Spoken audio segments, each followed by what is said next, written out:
नमस्कार. मी भाऊ तोरसेकर. तुम्ही बघत आहात प्रतिपक्ष.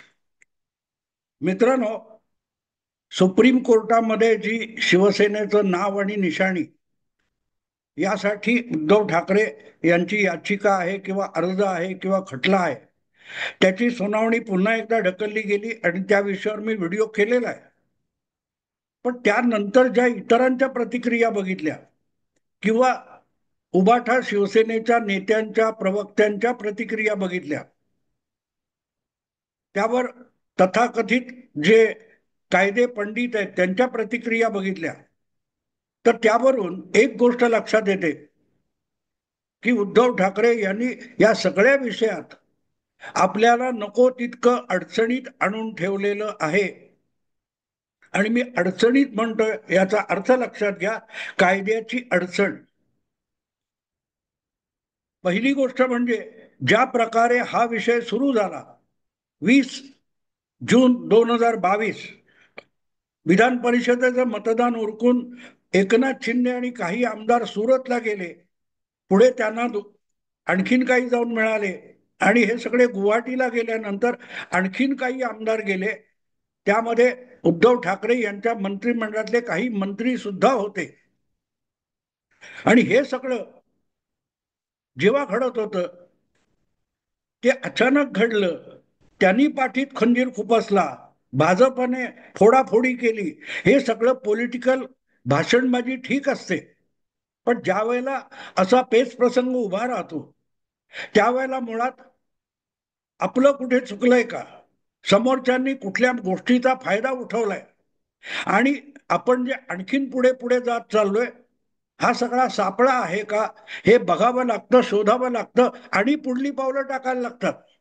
पण दुर्दैव असं आहे की उद्धव ठाकरे आणि त्यांचे प्रवक्ते नेते हे इतके बोलघेवडे आहेत आणि त्यांना टीव्ही समोर कॅमेरा समोर दिसला की काहीही बोलायची इतकी हौस आहे की आपण कुठच्या अडचणीत आहोत याचा विचार सुद्धा त्यांच्या मनाला शिवत नाही.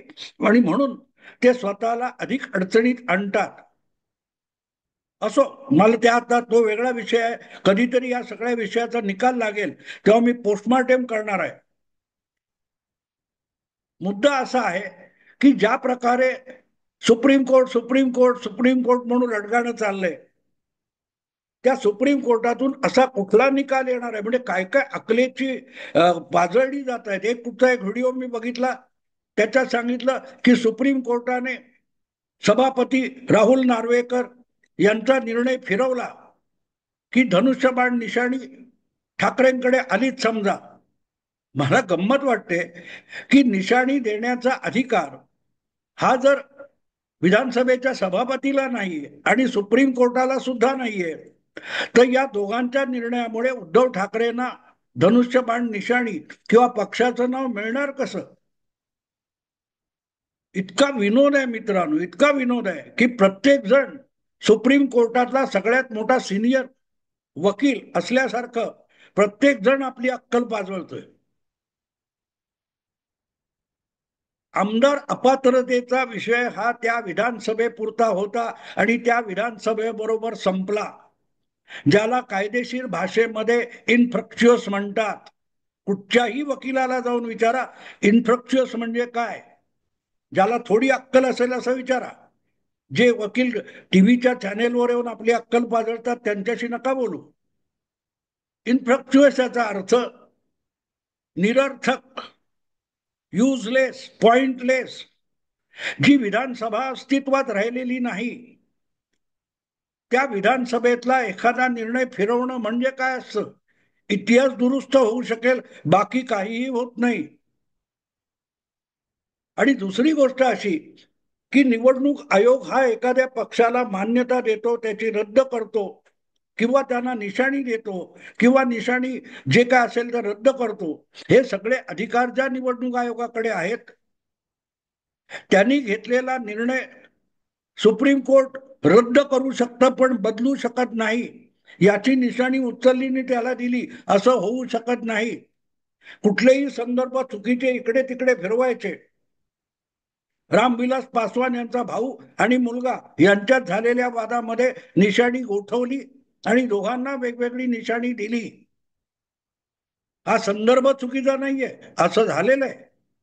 पण ते झालं तेव्हा त्या दोघांना वेगवेगळी निशाणी दिलेली होती. खरा कुठचा पक्ष हे ठरायचं होतं. महाराष्ट्रात जेव्हा उद्धव ठाकरे यांच्या पक्षात दोन गट पडले आणि विषय काय ते निवडणूक आयोगाकडे गेला, तेव्हा दोन्ही पक्षांना वेगवेगळ्या निशाण्या दिलेल्या होत्या, नावं वेगवेगळी दिलेली होती. एकनाथ शिंदे यांच्या गटाला बाळासाहेबांची शिवसेना असं नाव देण्यात आलं होतं. ढाल आणि दोन तलवारी अशी निशाणी एकनाथ शिंदे यांना देण्यात आली होती. उद्धव बाळासाहेब ठाकरे यांची जी शिवसेना आहे त्याला शिवसेना उद्धव बाळासाहेब ठाकरे असं नाव देण्यात आलं होतं. अधिक मशाल ही निशाणी देण्यात आली होती. त्यामुळे जो विषय पासवान यांच्या संदर्भाने सांगितला जातो तो गल्लत आहे, थापा आहेत किंवा जाणीवपूर्वक केलेली दिशाभूल आहे. ज्या प्रकारे पासवान यांच्या घरातल्या दोन माणसांमधल्या भांडणामध्ये सुप्रीम कोर्टाने किंवा निवडणूक आयोगाने दिलेला निकाल आहे, तसाच्या तसा निकाल इथे होऊन गेलेला आहे. त्यानंतर जी काय पुढची प्रक्रिया झाली त्यामध्ये पहिली उद्धव ठाकरे यांनी केलेली चूक होती की त्यांनी कोर्टात धाव घेतली. राजकारण हे कोर्टात चालत नाही. लांबवता येतं, अडकवता येतं, अडवणूक करता येते, पण राजकारणातला विजय निवडणुकीच्या कोर्टाच्या निकालातून मिळवता येत नाही. त्यामुळे विषय असा आहे की ज्या पद्धतीत वाटचाल चालली आहे आणि उद्धव ठाकरे यांचे लाडके वकील जे कोर्टात जातात, अगदी सुप्रीम कोर्टात आर्ग्युमेंट वगैरे करत नाही, पण काळा कोट लावून हजेरी लावतात, पण युक्तिवादाला कधी उभे राहत नाहीत. असे असीम सरोदे यांचं एक वाक्य मला वाटलं त्याच्यात बातमी आहे आणि म्हणून स्वतंत्र विषय केला पाहिजे.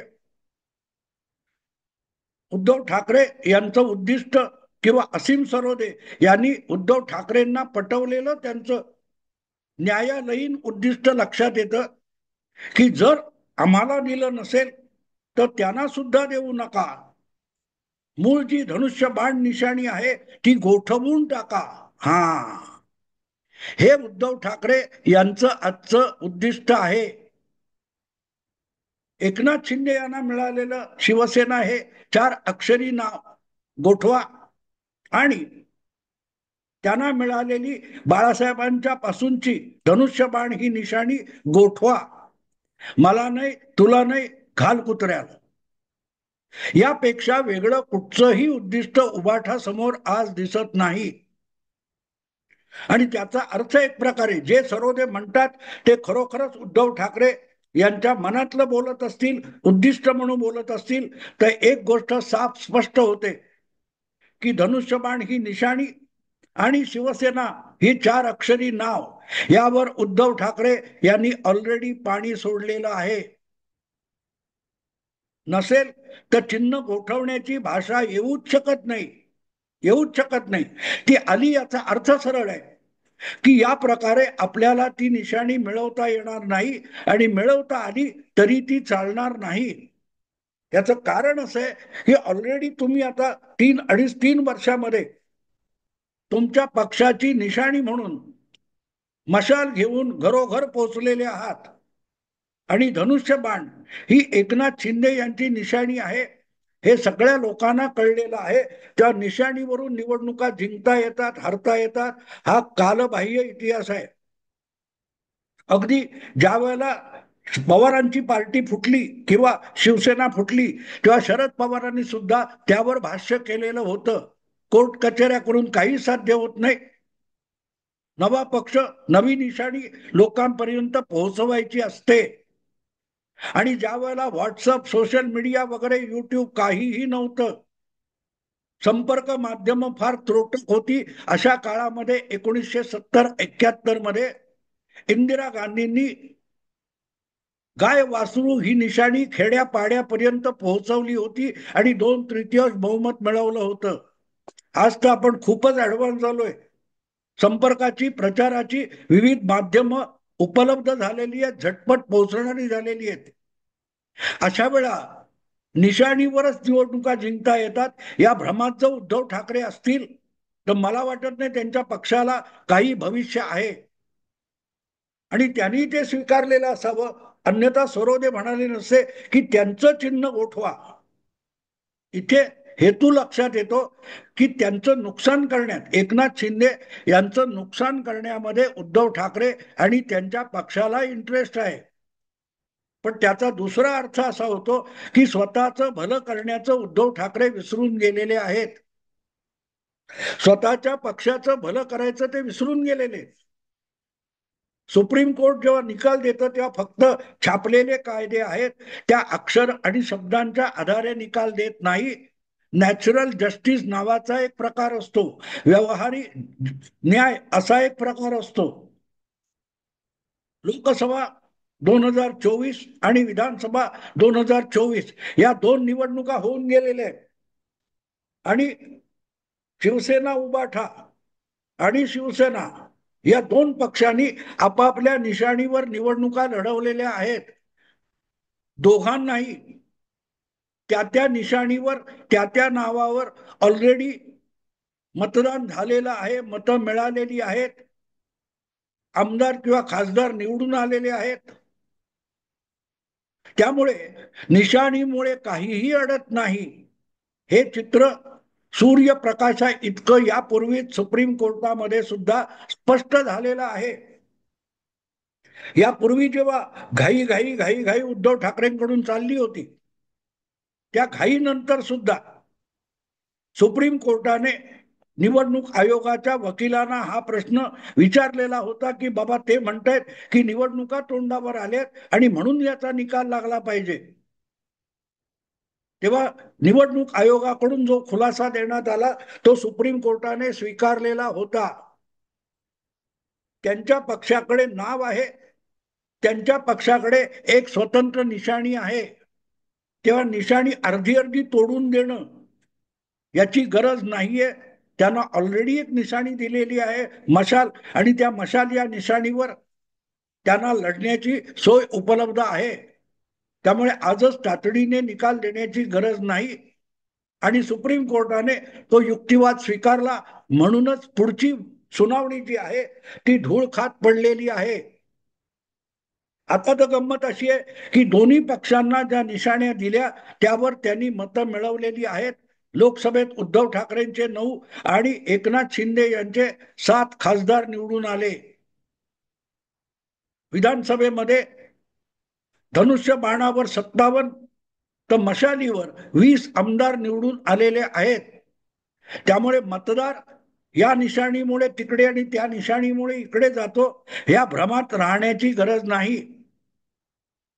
पहिल्या लोकसभा निवडणुकीमध्ये जे एप्रिल 2024 जर मशाल या निशाणीवर उद्धव ठाकरे यांना 9 खासदार निवडून आणता आले आणि अनेक जागी चांगली मतं पडली तर गोष्ट सरळ आहे की निशाणीमुळे कुठच्याही मतदाराची दिशाभूल झालेली नाही.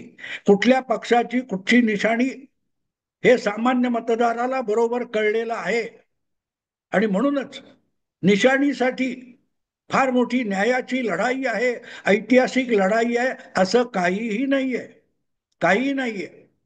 आणि तरीही उद्धव ठाकरेंच्या कोटातून, त्यांच्या गोतावड्यातून जो काय नुसता उडो उडो उडो रडारड चालू आहे त्याच्या मागे एकमेव हेतू दिसतो की माझं नुकसान झालेलं असेल तर तुला सुखाने झोपू देणार नाही, तुझी निशाणी पण बाद झाली पाहिजे. माझ्या हातून धनुष्यबाण गेलं असेल तर तुला सुद्धा धनुष्यबाण पचू देणार नाही. यापेक्षा कुठलंही काहीही उद्दिष्ट उद्धव ठाकरे यांच्याकडे नाहीये. असतं तर त्यांनी आम्हाला मिळाली पाहिजे हा हट्ट केला असता. आणि ही जर वस्तुस्थिती आहे, डोळ्यासमोर दिसणारी वस्तुस्थिती आहे. लक्षात ठेवा, ज्या वेळेला इंदिरा गांधींनी 1968-69 सुमाराला काँग्रेस पक्ष फोडला होता आणि दोनही वेगळ्या वेगळ्या काँग्रेसना वेगवेगळी निवडणूक चिन्ह देण्यात आली होती. इंदिरा गांधींच्या गटाला गाय वासरू हे चिन्ह देण्यात आलं होतं. तर दुसरा म्हणजे ज्याला संघटना काँग्रेस म्हणायचे त्यांना चरखा चलाने वाली महिला असं चित्र काय ते चिन्ह दिलेलं होतं. पुढे ज्यावेळेला इंदिरा गांधींना नव्या चिन्हावर 2/3 बहुमत मिळालं आणि निवडणूक आयोगाने त्या मतांच्या आधारावर इंदिरा गांधी यांचा गट म्हणजेच खरा काँग्रेस पक्ष असा निर्वाळा दिला, तेव्हा पुन्हा एकदा बैल जोडी हे ओरिजिनल काँग्रेसचं जे निवडणूक चिन्ह होतं ते निवडणूक आयोगाने इंदिरा काँग्रेसला देऊ केलेलं होतं. पण इंदिराजींनी ते घ्यायला नकार दिला आणि ते चिन्ह गोठवायला सांगितलं. लक्षात घ्या, गोठवायला सांगितलं तेव्हा निर्णय कसा झालेला आहे. आता जर दोघांच्या वेगवेगळ्या चिन्हावर 2-2 निवडणुका अगदी अटीतटीच्या होऊन आता विधानसभेमध्ये एकनाथ शिंदे यांना 12-13% मत आहे आणि उद्धव ठाकरे यांच्या गटाला 9.5 ते 10% मत आहे. दोघांमध्ये मतांची विभागणी समसमान झाली आहे, वेगळ्या चिन्हावर झालेली, वेगळ्या चिन्हावर झालेली आहे. हे मी एवढ्यासाठी सांगतोय मित्रांनो की हळवे जे शिवसेनेचे आहेत लोक, उद्धव ठाकरे यांच्याविषयी हळवे लोक आहेत, त्यांना वेगवेगळ्या युट्यूबर आणि संपादक आणि चॅनेल यांच्याकडून उल्लू बनवलं जात आहे माध्यमातून, की असं झालं की येणार शिंदे, रस्त्यावर येणार, शिंदेची वाट लागणार, शिंदेला पळ काढावा लागणार, शिंदेला बाड विस्तारा गुंडाळावा लागणार. ह्या रोज रोज थापा 2 वर्ष मारल्या जात आहेत, पण एक पाऊल पण काहीही पुढे सरकत नाही. पण तुमच्यासारख्या लोकांना उल्लू बनवून झालं उद्धव ठाकरे जिंकले, एकनाथ शिंदे हरले, हे ज्यांना ऐकायचं आहे त्यांच्या समोर हे सगळं परोसलं जातं, वाढलं जातं, पण त्यातून काहीही निष्पन्न होणार नाही हे खुद्द उद्धव ठाकरे यांनी स्वीकारलंय. म्हणून तर त्यांचे वकील असीम सरोदे म्हणतायत की निदान धनुष्यबाणी निशाणी गोठवा. म्हणजे नुकसान, एकनाथ शिंदेचं नुकसान झालं पाहिजे एवढ्या पुरतं जेव्हा तुमचं उद्दिष्ट मर्यादित झालेलं असतं तेव्हा तुमच्या पक्षाचं भवितव्य सुद्धा आपोआप मर्यादित होऊन जातं. आता सुद्धा चर्चा काय बघा की एकनाथ शिंदेना धडा शिकवायचं तर महापालिका ठाण्याची, मुंबई सोडा बाजूला ठेवा, एकनाथ शिंदेचा तेवढा दबदबा मुंबईत नाहीये, पण ठाणे हे आनंद दिघे आणि त्यानंतर एकनाथ शिंदे यांची जागीर आहे किंवा काय बालेकिल्ला आहे, तिथे त्यांना कसं हरवायचं हे ठरवायला पाहिजे. आठवतं तुम्हाला आरंभीच्या काळात तुम्ही राजीनामा द्या, मी राजीनामा देतो, समोरासमोर निवडणूक लढवू, मी येतो ठाण्यात असं आदित्य ठाकरे आव्हान देत होते. पण प्रत्यक्ष विधानसभा निवडणुका आल्या तेव्हा आदित्य ठाकरेंनी ठाण्यात निवडणूक लढवायची हिंमत केली नाही. त्यांनी ज्याला उमेदवार केला होता त्याला किती मतं पडली हे आकडे उपलब्ध आहेत. 1 लाखापेक्षा अधिक फरकाने एकनाथ शिंदे विजयी झाले. तेव्हा शिंदेचं नुकसान करायचं, त्यांना धडा शिकवायचा असेल तर सोपा मार्ग आहे की ठाणे महापालिका उद्धव गटाने जिंकून दाखवावी. युट्यूब मधून किंवा मीडिया मधून डरकाळ्या फोडून काहीही होणार नाही. ठाणे शहर काय ते ओवळा माजिवडा, प्रताप सरनाईक आणि 5 पाखाडी वगैरे काय आहे, हे 3 विधानसभेचे मोठे मतदारसंघ ठाणे पालिकेच्या येतात आणि त्या 3 विधानसभांच्या मतांची बेरीज करा तर तिथे भाजप आणि एकनाथ शिंदे यांची बेरीज किती आहे आणि त्याच्या तुलनेमध्ये उबाठा आणि जितेंद्र आव्हाड मिळून किती आहे हे मोजा, मग तुम्हाला कळेल. पण गंमत अशी आहे की उद्दिष्ट जेव्हा छोटं, आपल्याला जिंकायचं तुम्ही ठरवतच नाहीये, उभाठा जिंकलं पाहिजे असं नाहीये, एकनाथ शिंदेचं नुकसान झालं पाहिजे, भाजपचं नुकसान झालं पाहिजे, अरे त्यांच्या कर्माने त्यांचं काय व्हायचं ते होईल. तुम्ही आपलं कर्म सुधारा, आपल्या विजयासाठी प्रयास करा, त्याचा मागमूस नाही. कारण उद्दिष्ट काय, महान उद्दिष्ट काय आहे तर एकनाथ शिंदेचं वाटोळं झालं पाहिजे. त्याचं चिन्ह गोठवलं पाहिजे. ते बिलकुल होणार नाहीये. आजचं मरण उद्यावर. तसंच सुनावणी एक नवीन तारीख पडली आणि त्या दिवशी झाली, सलग झाली, तरी त्यातून धनुष्यबाण हे परत उद्धव ठाकरे यांच्या गटाला मिळू शकत नाही. ही काळ्या दगडावरची रेग आहे. मी घटनातज्ञ नाही, मी साधा सामान्य बुद्धीचा पत्रकार म्हणून सांगतो, आजवरच्या राजकारणाचा एक अभ्यासक म्हणून सांगतो. काळ्या दगडावरची रेग आहे. ही धनुष्यबाण एकनाथ शिंदे यांच्याकडून काढून घेतलं जाणार नाही. असो मित्रांनो, आता थांबतो. आवडलं लाईक करा, शेअर करा आणि प्रतिपक्षाला सबस्क्राईब करा. नमस्कार.